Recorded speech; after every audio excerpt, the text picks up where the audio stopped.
yang menyebabkan seseorang, yang membisikkan kepada seseorang untuk meninggalkan salat 5 waktu, menyangka bahwa salat tersebut hanya akan menghalangi rezeki, hanya akan mengurangi pendapatan, berlalu lewat semua waktu salat, padahal yang dia dapatkan hari itu sesuatu yang telah ditentukan oleh Allah Subhanahu wa taala.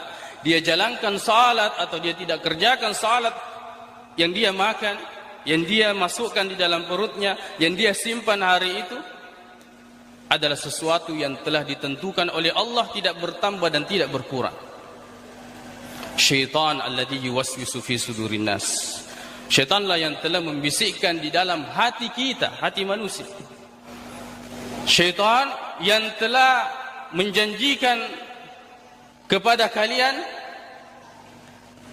al-faqr, kefakiran,